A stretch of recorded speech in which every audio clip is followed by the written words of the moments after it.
is Trinda Byrd. I am the Director of Education and Outreach here at the Tubman Museum.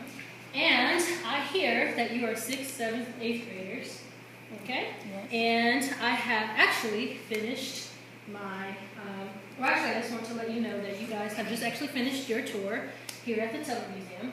And because you've been on an hour and a half long tour, I just want to let you know that the bathrooms are between the 2 columns on the first floor, and then as well on the second floor, between the 2 columns on the second floor as well. So, we're going to talk a little bit about, you guys are studying Underground Railroad and talking about different hidden messages and codes, right?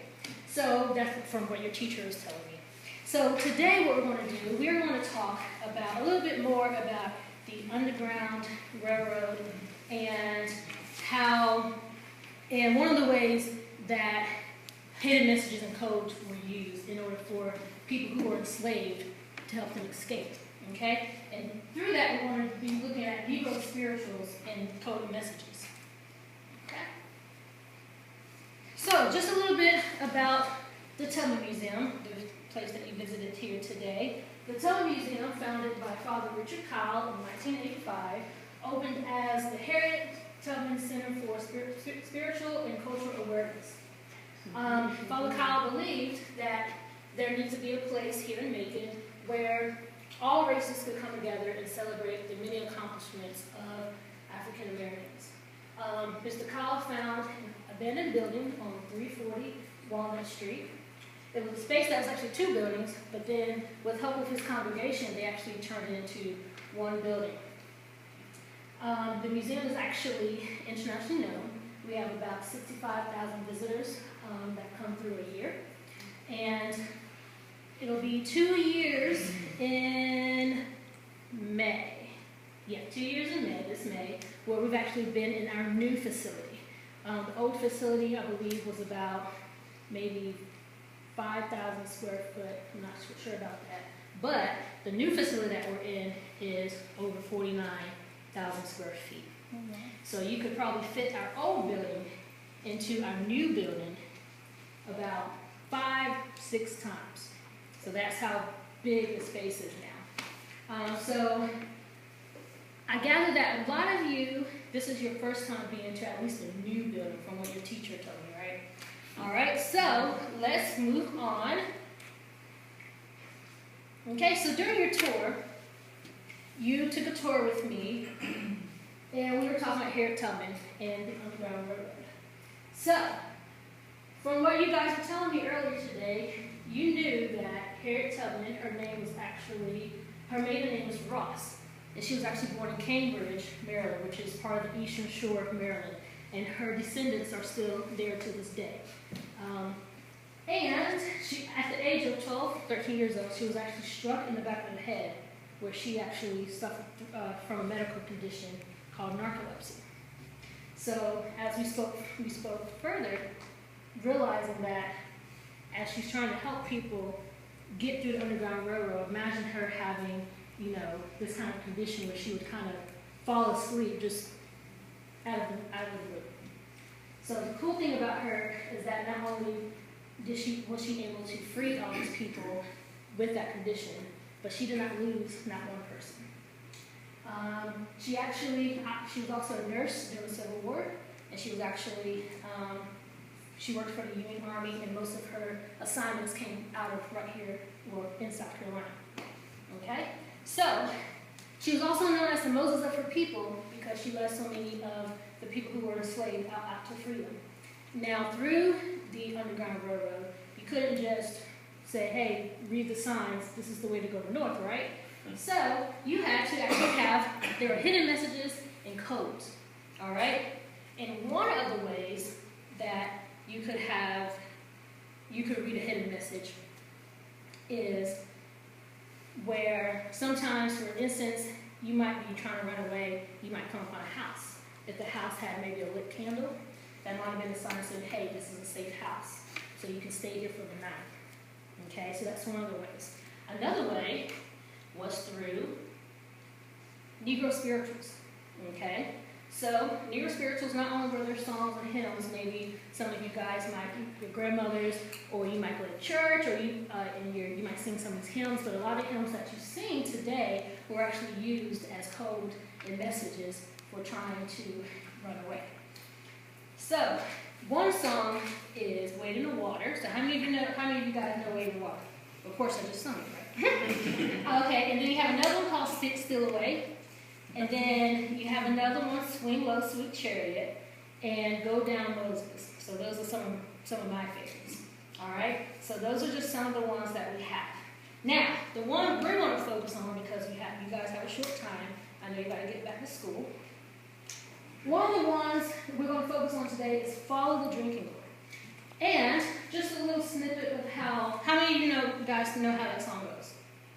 No? Yeah. You know how it goes? Yes. You want to sing it?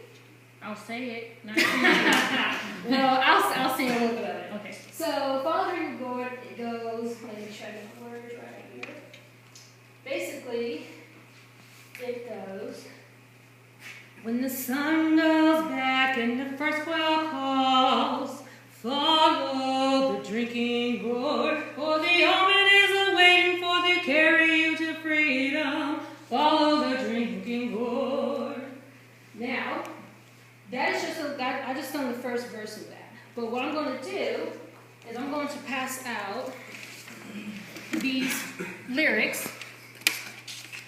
I'm going to pass out these lyrics. And you'll have the lyrics to Follow the Drinking Gourd, Swing Low Chariot, and we can Go Down Moses. All right? Because we are pressed for time, let me just give you a brief history of the actual song. So the song was used in the Underground Railroad to aid enslaved people as a way to escape to the north. And see, you have a picture here. The gourd, literally, the drinking gourd, is an actual plant. And what they would do, even back over in some countries of Africa, they would actually take a gourd and scoop it out to make it a drinking gourd, so you could actually drink water from it. But in the case of the song, we're talking about the drinking gourd, which is actually a constellation, okay? Now, you see the constellation of Big Dipper here? A lot of times, this is the gourd that the song is referring to. So anytime that you could find the Big Dipper or the drinking gourd, you can also find the North Star. Now, who can tell me what that North Star meant? Freedom. It meant freedom, right. So when you follow the North Star to freedom. So that's why the song is so important, because it gave instructions and it was also a map. All right? So that's what the drinking gourd refers to. All right, are there any questions so far? Yeah. Did Harriet Tubman ever come here to Georgia? I don't think we have any documentation of her actually coming here to Georgia. I know we get a lot of questions like that because of the reason why the museum is named after her. So the museum is named after her just because our founder, Mr. Kyle, he really looked up to her. And so he felt she would be the perfect person to name the museum after. But she was actually born in Maryland and died in New York. What is Still Away? What does that song reference to as far as slavery? I am not sure what that song referenced, but I believe that that's something I'll have to look up. Okay, so I'll have to look that up and let you know. Or this is something that you can do. You can look it up. That'd be a good question. Can you sing? Yes, I can sing. if I was going to say, the lyrics will tell you what the song is about. They can make an inference. You might sing it. Let me see. Are there any more of those issues? Yes. Oh, and I do have a couple of other things to pass out to you guys before you get back on the bus. One of them is actually a worksheet that you can do on your own. And you can take this home and actually fill out. You have the lyrics for Follow Drinking Gourd, and you have where you can write what the coded message is. Okay, and to help you with that, I actually have the meaning for you. So I'm going to give this to you.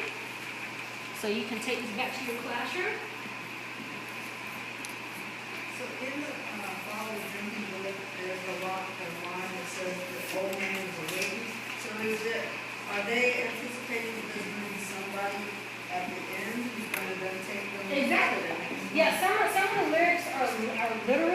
And some of them you kind of have to really think about it and really just figure out what the lyric is really saying.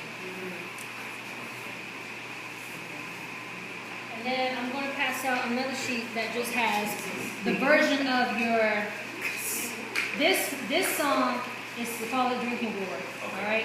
But it has the lyrics for your coded message, all right? So now you guys have to get back on the bus. So I'm going to hand your teachers a program evaluation that they're going to fill out, all right? So I hope you guys have a great day, and I hope you will come back to us to see how many programs that we have. Thank you, ma'am.